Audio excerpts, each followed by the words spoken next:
Hello बच्चों, क्या हाल चाल है भाई। सब बढ़िया, एकदम बढ़िया ही होना चाहिए बेटा। तो जेई एडवांस 2023 के लिए लेकर आए हैं एक नई रिएक्शन जिसका इंपॉर्टेंस जेई एडवांस में काफी ज्यादा है। और मैंने यही नोटिस किया है कि ऐसे क्वेश्चंस गलत काफी ज्यादा होते हैं क्योंकि कॉन्सेप्चुअल क्वेश्चन पूछता है यहां से।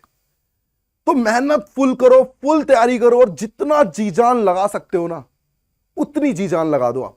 बस कुछ दिन की बात है और यूं एडवांस निकलने के बाद फिर लाइफ सेट, सब कुछ बहुत अच्छा होगा और आपकी मेहनत रंग लाएगी बेटा। क्योंकि अगर एक बात आपको हमेशा दिमाग में बैठानी होगी कि अगर आपको फर्श से अर्श तक पहुंचना है ना तो आपको मेहनत दुगनी तिगुनी करनी पड़ेगी। और आप करो यार, आप करो। ठीक है, तो चलिए नेक्स्ट रिएक्शन स्टार्ट करते हैं। नेक्स्ट रिएक्शन का नाम है SN2 रिएक्शन। ये एल्काइल हैलाइड की रिएक्शन है। हेलो एल्केन, हेलो एरीन्स के टॉपिक से पूछी जाती है। रिएक्शन का नाम क्या है? SN2। जैसे मैंने आपको बताया कि हर एक रिएक्शन अपने नाम में अपने इंफॉर्मेशन को रखती है। जब आपको मैं मैकेनिज्म के बारे में बताऊंगा ना तो आप क्लियर वे में समझ पाओगे कि एक्चुअल में ये SN2 रिएक्शन क्यों SN2 नाम पड़ा, क्या मतलब है इस SN2 का, आपको क्लियर समझ में आएगा। जहां तक की बात करें S और N की, तो S का मतलब होता है सब्स्टिट्यूशन एंड N का मतलब होता है न्यूक्लियोफिलिक। अब ये 2 क्या है, ये बाई मॉलिक्यूलर क्या है, ये अभी आपको पता लग जाएगा रिएक्शन के एंड में। तो चलिए स्टार्ट करते हैं, क्या होता है, किस तरीके से हम रिएक्टेंट लेते हैं। तो यहां सबसे पहली बात आती है कि एक एल्काइल हैलाइड के साथ रिएक्शन होती है। किसके साथ होती है? एल्काइल हैलाइड के साथ। सब्स्टिट्यूशन रिएक्शन है, इसका मतलब कहीं ना कहीं एक न्यूक्लियोफाइल गिवन होगा और कहीं ना कहीं एक प्रोडक्ट फॉर्म हो रहा होगा। मतलब सिंपल पैटर्न यही है इसका कि एक एल्काइल हैलाइड की रिएक्शन है, एक न्यूक्लियोफाइल होगा जो कि सब्स्टिट्यूशन करेगा और यहां पर क्या बनने वाला है, यहां पर प्रोडक्ट बनने वाला है। अब रिएक्शन में क्या होता है, कैसे न्यूक्लियोफाइल लेते हैं, यह हम समझेंगे। तो जरा ध्यान से देखिएगा मैकेनिज्म के पार्ट को। मान लीजिए मैंने यहां पर एक एल्काइल हैलाइड लिया है, बहुत ध्यान से देखिएगा। मैंने हाइड्रोजन कुछ इस तरीके से लिया है, ब्रोमीन को डैश में लिया है, मतलब एक स्टीरियो केमिस्ट्री को समझाते हुए बात कर रहे हैं। यहां मैंने CH3 रख दिया है और यहां मैंने C2H5 रख दिया। ठीक, एक एल्काइल हैलाइड का एग्जांपल लिया है। अब यहां पर क्या है, जो मैं न्यूक्लियोफाइल लेने जा रहा हूं वो न्यूक्लियोफाइल बेटा स्ट्रॉन्ग न्यूक्लियोफाइल होता है। कैसा न्यूक्लियोफाइल होता है? Strong nucleophile. अब बात समझ में आती है कि सर ये स्ट्रॉन्ग न्यूक्लियोफाइल कैसे पहचानोगे आप, कैसे पहचानते हो कि ये स्ट्रॉन्ग न्यूक्लियोफाइल है या ये वीक न्यूक्लियोफाइल है? तो बेटा स्ट्रॉन्ग न्यूक्लियोफाइल का मतलब है जिसकी रिएक्टिविटी तगड़ी हो, जिसकी रिएक्टिविटी बहुत फास्ट हो। और बेटा कौन है जो इलेक्ट्रॉन डोनेट कर सकता है इजीली और बहुत फास्ट तरीके से, जिसके पास एक्स्ट्रा इलेक्ट्रॉन होते हैं। और इस एक्स्ट्रा इलेक्ट्रॉन को ही हम एनायन का नाम देते हैं, मतलब नेगेटिव चार्ज कंटेनिंग। मैं क्या कह सकता हूं? नेगेटिव चार्ज कंटेनिंग जो न्यूक्लियोफाइल होंगे, क्या वो कहीं ना कहीं एक स्ट्रॉन्ग न्यूक्लियोफाइल में आएंगे। बात करें सॉल्वेंट की कि सॉल्वेंट क्या करना चाहिए था, तो स्ट्रॉन्ग न्यूक्लियोफाइल आपको क्लियर समझ में आ गया कि स्ट्रॉन्ग न्यूक्लियोफाइल कैसा दिखता है, नेगेटिव करने का। एग्जांपल की बात करें जैसे I-, OH-, CN-, NH2-, N3-, मतलब सब पे देखिए आप नेगेटिव चार्ज कंटेनिंग है। तो क्या आपको स्ट्रॉन्ग न्यूक्लियोफाइल पहचानने में कोई भी दिक्कत होगी? कोई दिक्कत नहीं होगी। अब बात करें कि क्या होना चाहिए था। यार स्ट्रॉन्ग न्यूक्लियोफाइल है, क्या उससे कहीं ना कहीं अटैक करने जाना चाहिए था? एक अटैक करने की पोजीशन कौन सी होगी? क्या मुझे दिख रहा है कि एल्काइल हैलाइड में इस हैलाइड के इलेक्ट्रोनेगेटिविटी के रीजन के बिहाफ पे क्या इस कार्बन पे डेल पॉजिटिव आ रहा होगा और हैलाइड पे डेल नेगेटिव आ रहा होगा? मतलब इलेक्ट्रॉन डिफिशिएंट स्पीसीज कौन सी है? कार्बन। तो ये न्यूक्लियोफाइल कहां अटैक करना चाहिए था? यहीं अटैक करना चाहिए था। तो मैंने मान लिया न्यूक्लियोफाइल लिया है मैंने NaOH, Na+OH-। मान लीजिए मैंने ये न्यूक्लियोफाइल लिया है, तो क्या इस OH- का जब तुम न्यूक्लियोफिलिक अटैक कर रहे होगे तो यार सॉल्वेंट भी तो आना चाहिए था यहां पर। अब बात आती है कि सर सॉल्वेंट कैसा होना चाहिए था। तो बेटा सॉल्वेंट कुछ ऐसा होना चाहिए जो इस न्यूक्लियोफाइल को डिस्टर्ब ना करे। कहने का मतलब, मान लो मैं कहीं अटैक करने जा रहा हूं और मैं कहीं डिसॉल्व हो गया, मेरे माइंड में और कुछ काम आ गए, तो क्या मैं उस काम को 100% एफिशिएंसी के साथ कर पाऊंगा? नहीं। इसका मतलब डिस्टर्बेंस नहीं चाहिए। तो बेटा आपको हमेशा याद रखना चाहिए इस बातों को कि पोलर एप्रोटिक सॉल्वेंट लेते हैं। कैसा सॉल्वेंट लेते हैं? Polar aprotic. पोलर एप्रोटिक का सिंपल सा मतलब होता है जिसमें हाइड्रोजन बॉन्डिंग ना हो। बेटा क्योंकि अगर हाइड्रोजन बॉन्डिंग हो जाएगी तो क्या ये न्यूक्लियोफाइल कहीं ना कहीं हाइड्रोजन बॉन्डिंग में इन्वॉल्व हो जाएंगे, और जब ये हाइड्रोजन बॉन्डिंग में इन्वॉल्व हो जाएंगे तो क्या ये अपनी 100% इफिशियंसी से अटैक कर सकते हैं? क्या नहीं अटैक कर सकते। इसका मतलब यहां पर जो न्यूक्लियोफाइल अब अटैक करने जा रहा है तो कौन सा सॉल्वेंट लेना चाहिए? Polar aprotic solvent. बहुत फेमस है DMSO, di methyl sulphur oxide. ये होता है DMSO, di methyl sulphur oxide. DMF, di methyl formamide. Di methyl formamide मतलब एन पे 2 मैथिल और फॉर्मामाइड मतलब 1 कार्बन का अमाइड। और जब एन पे 2 मैथिल लग गए हैं बेटा तो अब तो एच है ही नहीं, तो एन पे एच नहीं है तो हाइड्रोजन बॉन्डिंग नहीं है। तीसरा आता है एसीटोन। पोलर तो है लेकिन प्रोटिक नहीं है, एप्रोटिक है क्योंकि हाइड्रोजन बॉन्डिंग नहीं हो रही है। तो क्या आपको ये सॉल्वेंट कहीं पर भी दिखेंगे तो क्या आप हिंट से समझ जाओगे कि सर ये तो SN2 रिएक्शन को प्रोसीड करेगा। अब जरा बात ध्यान से सुनिए, जब ये न्यूक्लियोफाइल सब्स्टिट्यूट होने आ रहा होगा, तुम मुझे बताओ क्या हैलाइड जिस डायरेक्शन में लगा है, अगर ये न्यूक्लियोफाइल उसी डायरेक्शन से आ गया तो यार हैलाइड पे भी डेल नेगेटिव है, न्यूक्लियोफाइल पे भी डेल नेगेटिव है। क्या कहीं ना कहीं नेगेटिव नेगेटिव का रिपल्शन होना चाहिए था? और क्या इस रिपल्शन को कम किया जा सकता है हैलाइड के ऑपोजिट डायरेक्शन से अटैक करके? यही रीजन है कि NaOH का जब हम अटैक करते हैं तो हमेशा हम एंटी अटैक करते हैं। कौन सा अटैक करते हैं? Anti attack. अटैक करने के बाद यह हैलाइड क्या हो जाएगा? रिमूव हो जाएगा। तो सोचो एक ऐसी सिचुएशन आएगी जहां हैलाइड रिमूव हो रहा होगा, न्यूक्लियोफाइल सब्स्टिट्यूट हो रहा होगा। कहने का मतलब कार्बन था, C2H5 था, CS3 था और H था।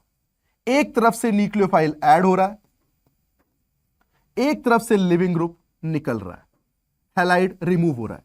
तो क्या ये एक ऐसी स्टेज है जिसे हम नाम देते हैं ट्रांजिशन स्टेट, जिसे हम नाम क्या देते हैं? Transition state. तो ट्रांजिशन स्टेट में क्या हुआ? न्यूक्लियोफाइल ऐड हो रहा होगा और लिविंग ग्रुप रिमूव हो रहा होगा। अगर कोई अनस्टेबिलिटी आती है तो ये बैकवर्ड रिएक्शन आ जाएगी, अगर अनस्टेबिलिटी नहीं आती है तो फिर बैकवर्ड रिएक्शन नहीं आएगी। जरा ध्यान से देखिए, इसके ट्रांजिशन स्टेट में कार्बन ने सिर्फ 3 बॉन्ड बनाए हैं, और जब कार्बन ने 3 बॉन्ड बनाए हैं तो क्या इसका हाइब्रिडाइजेशन sp2 होना चाहिए था बेटा? तो पूछा आता है कि SN2 रिएक्शन में ट्रांजिशन स्टेट में कार्बन का हाइब्रिडेशन क्या होता है? तो आंसर बताइए क्या होगा? क्या उसका आंसर कहीं ना कहीं sp2 होना चाहिए था। अब क्या होगा? वही लिविंग ग्रुप निकल चुका है, बैक अटैक हुआ है, और बेटा बैक अटैक का मतलब होता है इन्वर्जन। बैक अटैक का मतलब क्या होता है? इन्वर्जन। इसीलिए SN2 में हमेशा क्या बनता है? एक इन्वर्जन प्रोडक्ट बनता है। इन्वर्जन का मतलब क्या हुआ? अगर ये डैश में लगा है तो जो OH आएगा वो वेज में आएगा। कहने का मतलब OH वेज में हो गया तो फिर ये H कहां होगा? डैश में। एक तरफ C2H5 है और एक तरफ CS3 है। ये आपका फाइनल प्रोडक्ट बन जाएगा।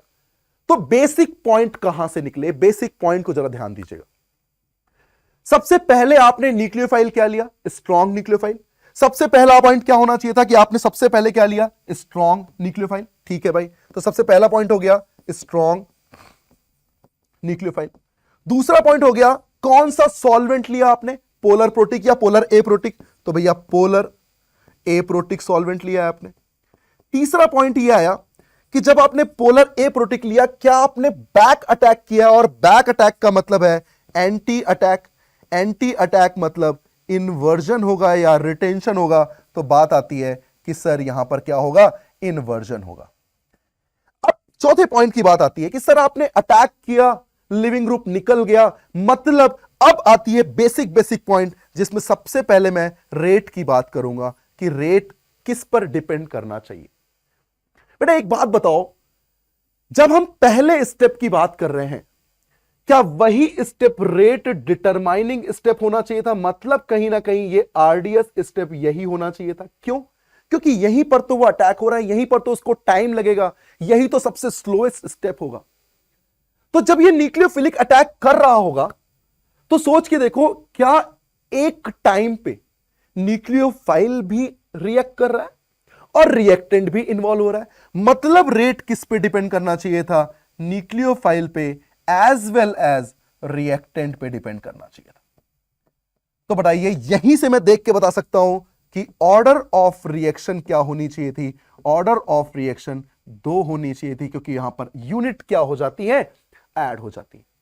अब इसमें क्वेश्चन एक बार ऐसा पूछा गया कि SN2 रिएक्शन है, मैंने रेट की रिएक्टेंट में कॉन्सेंट्रेशन को डबल कर दिया, न्यूक्लियोफाइल की कॉन्सेंट्रेशन को भी डबल कर दिया, तो रेट कितने टाइम्स चेंज होगा? तो बताइए 2 इंटू 2, क्या 4 टाइम्स आना चाहिए? क्योंकि यार डबल आपने न्यूक्लियोफाइल को भी किया है, डबल आपने कहीं ना कहीं रिएक्टेंट को भी किया है, और दोनों ही रेट में इन्वॉल्व हो रहे हैं। और जब दोनों रेट में इन्वॉल्व हो रहे हैं तो क्या दोनों के मल्टीप्लिकेशन में आना चाहिए? मतलब कहीं ना कहीं रेट 4 टाइम्स इंक्रीज कर जाएगा। क्या आपको बात समझ में आ गई है मेरे ख्याल से?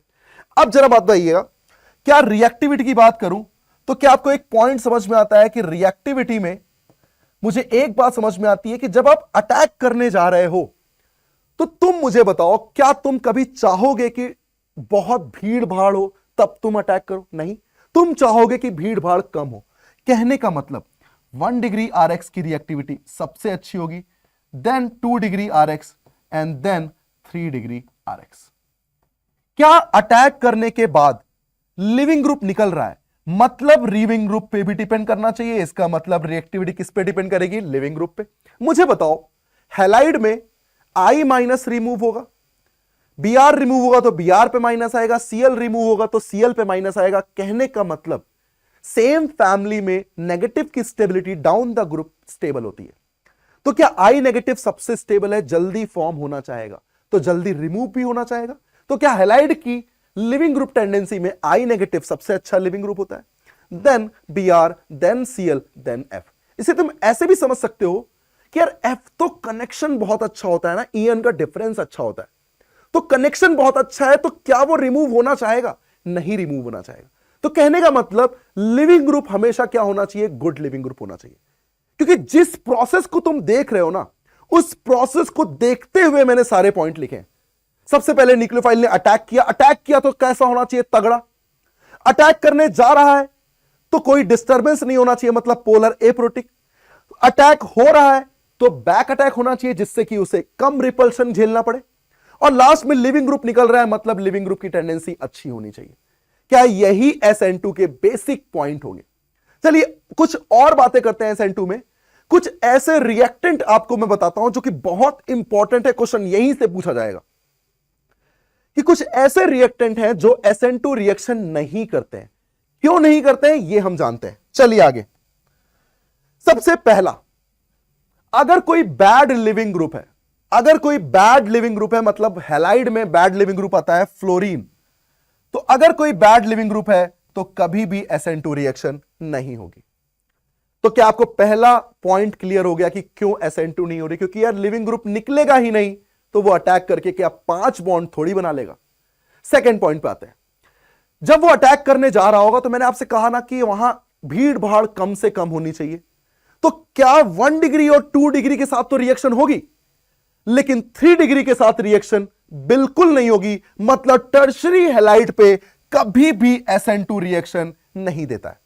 तो क्या आपको यह दूसरा पॉइंट पूरी तरीके से क्लियर हो गया? नेक्स्ट बढ़ते हैं अपन आगे पे। तो अपने को समझ में आया कि यह है bridge head carbon, bicyclo compound. आपको थोड़ा आइडिया देना होगा कि बाईसाइक्लो कंपाउंड का मतलब होता है, ऐसे मान लीजिए बुक है बेटा ऐसे, और बुक का एक तीसरा पेज है, तो कहीं ना कहीं अगर मैं एग्जाम्पल के तौर पे बात करूं तो ये अगर बुक है और ये बीच में एक मैंने प्लेन ले लिया, तो बताइए क्या मैं इन तीनों प्लेन को एक पर एक कर सकता हूं? मतलब क्या मैं इस प्लेन को सेम रखूंगा? कभी नहीं रखूंगा, क्योंकि रिपल्शन बढ़ जाएगा। मतलब क्या ये कभी भी ये कार्बन sp2 होना चाहिए? क्या कभी नहीं होना चाहिए बेटा, क्योंकि बाईसाइक्लो का जो ब्रिज हेड कार्बन होता है, अगर वो प्लेनर हो गया तो आपने तीनों प्लेन को एक में ही कर दिया, तो रिपल्शन बहुत बढ़ जाएगा। अब बात है कि सर ये sp2 कहां से बीच में आ गया? तो बेटा SN2 में जब तुमने ट्रांजिशन स्टेट देखी थी, तो क्या ट्रांजिशन स्टेट में वो sp2 हाइब्रिडाइज्ड कार्बन था? तो जब ट्रांजिशन स्टेट अनस्टेबल होगी तो क्या वो फॉरवर्ड जाएगा या बैकवर्ड जाएगा? बैकवर्ड जाएगा। तो कहने का मतलब क्या कभी बाईसाइक्लो के ब्रिज हेड पे जो हैलाइड होगा, क्या वो कभी सब्स्टिट्यूट होगा? कभी नहीं होगा। चौथे पॉइंट पे यह आता है कि मान लीजिए मेरे पास विनाइलिक हैलाइड हो या हेलोबेंजीन हो। विनाइलिक हैलाइड का मतलब क्या हुआ? विनाइलिक हैलाइड का मतलब हुआ डबल बॉन्ड से कनेक्टेड हैलाइड। क्या डबल बॉन्ड पे कभी भी अटैक होता है? कभी नहीं होता। क्यों भाई? जो कमी जनरेट हो रही है ना, वो कहीं ना कहीं लोन पेयर और रेजोनेंस के थ्रू पूरी भी हो जा रही है। तो जब कमी है ही नहीं तो अटैक कहां से होगा? तो डबल बॉन्ड पे कभी भी सब्स्टिट्यूशन नहीं होता है, इसीलिए डबल बॉन्ड कंटेनिंग हैलाइड पे कभी भी रिएक्शन SN2 नहीं करेगा। और सबसे ज्यादा इंपॉर्टेंट यही पॉइंट है बेटा, सबसे ज्यादा इंपॉर्टेंट, डबल बॉन्ड पे कभी अटैक नहीं होता। ये क्या दिमाग खेलता है? ये ऐसा दिमाग खेलेगा कि जो अच्छा लिविंग ग्रुप है ना, उसको ऐसी जगह लगाएगा जहां रिएक्शन नहीं होती हो। अच्छा, अपना दिमाग क्या कहता है कि यार अच्छा लिविंग ग्रुप है, उसे निकाल दो। अरे तो मेरे भाई, रिएक्शन होनी भी तो चाहिए, तभी तो वो रिमूव होगा। रिएक्शन होगी ही नहीं तो फिर वो रिमूव कैसे हो सकता है? इसका मतलब लिविंग ग्रुप ही नहीं, कम से कम आप उस रिएक्टेंट की सिचुएशन को समझकर रिएक्शन को प्रोसीड करेंगे। चलिए आगे बढ़ते हैं। एक इसमें लास्ट एक और आता है जहां SN2 नहीं होती, वो है सूमो ग्रुप। ये नो डाउट ये 1 डिग्री है, लेकिन बेटा 1 डिग्री जिस कार्बन से कनेक्टेड है ना, वो 4 डिग्री कार्बन है, इसीलिए इसको बोलते हैं सूमो ग्रुप। सूमो पहलवान सुना होगा आपने, सूमो पहलवान तगड़े तगड़े होते हैं। अब तगड़े तगड़े के पास अटैक करने जाओगे क्या भाई, खुद ही दिक्कत में आ जाओगे। तो कहने का मतलब है सूमो ग्रुप पे कभी भी सब्स्टिट्यूशन नहीं होता है, मतलब यहां पर भी SN2 रिएक्शन नहीं हो सकती है। तो आपने क्या क्या देखा? SN2 रिएक्शन कहां नहीं हो सकती है? सबसे पहले बैड लिविंग ग्रुप, देन बल्की ग्रुप, टर्शरी पे कभी भी सब्स्टिट्यूशन नहीं होगा। कौन सा? SN2। देन आता है ब्रिज हेड का बाईसाइक्लो का ब्रिज हेड कार्बन, देन आता है विनाइलिक या हेलोबेंजीन या फिर सूमो ग्रुप। तो यहां रिएक्शन नहीं होती। चलिए क्वेश्चन प्रैक्टिस करते हैं थोड़ी सी। क्या आपको मैंने बताया कि पहली बात आप पहचानो कि यहां पर SN2 रिएक्शन होने वाली है। सबसे पहले आपको पहचानना होगा कि क्या यहां SN2 रिएक्शन होने वाली है। बिल्कुल SN2 रिएक्शन होगी। क्या SN2 रिएक्शन में स्ट्रॉन्ग न्यूक्लियोफाइल बैक अटैक करता है, मतलब इन्वर्जन होगा? और बैक अटैक कर रहा है बेटा, तो अब बताओ फिशर फॉर्म में क्या इन्वर्जन होने पे H इधर आ जाएगा, OH इधर आ जाएगा, बाकी कहीं चेंज नहीं होगा, और इसे ही हम क्या बोलेंगे? Inversion product. जरा दूसरा क्वेश्चन देखिएगा, यहां मैथिल लगा देते हैं। क्या ये CN negative strong nucleophile DMSO, अरे भाई साहब ये तो SN2 रिएक्शन है, क्या इसे बैक अटैक करना चाहिए था? क्या CN वेज पे नहीं डैश पे आएगा? इसका मतलब ये मैथिल लगा हुआ है एक कार्बन के गैप पे, और यहां पर ये डैश पे क्या आ जाएगा? CN आ जाएगा। और डैश पे CN आ जाएगा, मतलब कहीं ना कहीं इसने कौन सी रिएक्शन को प्रोसीड किया है? SN2। प्रोडक्ट कैसा बना है? Inversion product. चलिए आगे ही बात करते हैं।